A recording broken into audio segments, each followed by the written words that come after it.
જય મુરલીધર, જય શ્રી કૃષ્ણ. કેમ છો મિત્રો? આજે આપણે બનાવવાના છીએ રાખી સ્પેશિયલ મીઠાઈ. જો તમે મીઠાઈ તો બહુ બધી બનાવી હશે, પણ આ કંઈક અલગ જ છે. આ રીતના બનાવો, ભાઈ પણ ખુશ, આપણે પણ ખુશ. જો પહેલાં ચાસણી આપણે રાખી દેવાની છે.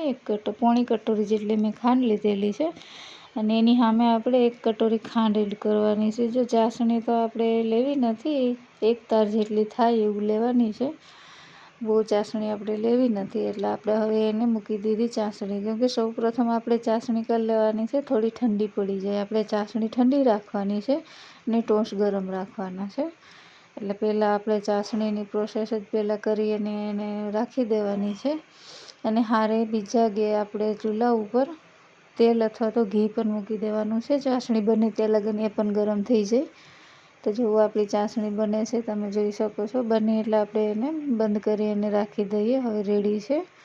તો ત્યાં લગનમાં આપણું તેલ પણ ગરમ થઈ ગયું છે, એટલે એમાં આપણે ટોસ્ટને ફ્રાય કરવાની છે. તો હું એક એક કરીને એમાં ફ્રાય કરું છું. અને ઘી હોય તો તમે ઘીમાં પણ કરી શકો છો. મેં તો તેલમાં કરેલી છે. બંને રીતે આપણે કરી શકીએ, ઘી અથવા તો તેલમાં. તો રાખી સ્પેશિયલ આપણે મીઠાઈ છે, આ ઝટપટ બને છે અને બધો સામાન ઘરમાં હોય આપણે એ જમાંથી જ આપણે બનાવેલી છે. મસ્ત એવી બને છે અને કંઈક અલગ જ મીઠાઈ છે.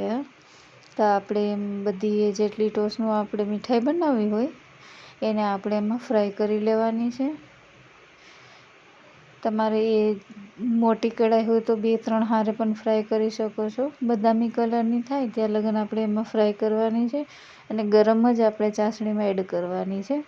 જો આપણી ચાસણી જે બનાવીને રાખી એમાં આપણે એડ કરી દીધી છે. આપણે ચાસણીમાં એડ કરશું ને તરત જ ચાસણી એ અબજોટ કરી લે છે, જેટલી એને જોઈએ એટલી. અને પછી આપણે એને કાઢી લેવાની છે તરતો તરત જ, એમાં રહેવા દેવાની નથી. એક એક કરી બધી ચાસણીમાં આપણે ડીબોરી દીધી છે. જોઈ શકો છો તમે કે ચાસણીમાં ચાસણી પીસે ને એટલે એનો કલર પણ બદલાઈ જશે ટોસનો. ટોસ આપણી એમાં કલર ચેન્જ કરશે. જુઓ તમે, આપણે જેટલી મીઠાઈ કરવી છે એટલી ટોસ એમાં એડ કરી અને આપણે બીજી પ્લેટમાં કાઢી લઈએ છીએ ચાસણીમાંથી. મીઠાઈ એટલી મસ્ત બને છે, એકવાર તમે જરૂરથી આ રીતના ટ્રાય કરજો. આપણે જે બનાવી હોય એટલી એડ કરવાની છે, બધી નથી કરી દેવાની. અને ડ્રાયફ્રૂટ આપણે પસંદના રાખવાના છે. અને નારિયેળનો પાવડર મેં હવે આપણી જો એટલી રાખી ટોસ એમાં હવે નારિયેળનો પાવડર ઉપરથી ગાર્નિશિંગ કરીશું. અને આપણે ડ્રાયફ્રૂટ આપણી પસંદના લેવાના છે. મેં બદામ અને પિસ્તા લીધા છે. તમે જો તમારે જે લેવા હોય તે તમે લઈ શકો છો. મેં ખાલી બદામ અને પિસ્તા લીધા છે. આપણી મીઠાઈ બનીને રેડી થઈ ગઈ છે દોસ્તો. તો તમે એકવાર જરૂરથી ટ્રાય કરજો. મારી ચેનલમાં નવા હો તો લાઈક અને સબસ્ક્રાઈબ કરવાનું ના ભૂલતા દોસ્તો. જો હું તમને મારી મીઠાઈ પણ તોડીને બતાવીશ કે એ અંદર સુધી ચાસણી કેટલી એડજસ્ટ કરી લે છે અને એટલી મસ્ત બને છે. તમે આ મીઠાઈને સ્ટોર પણ કરી શકો છો.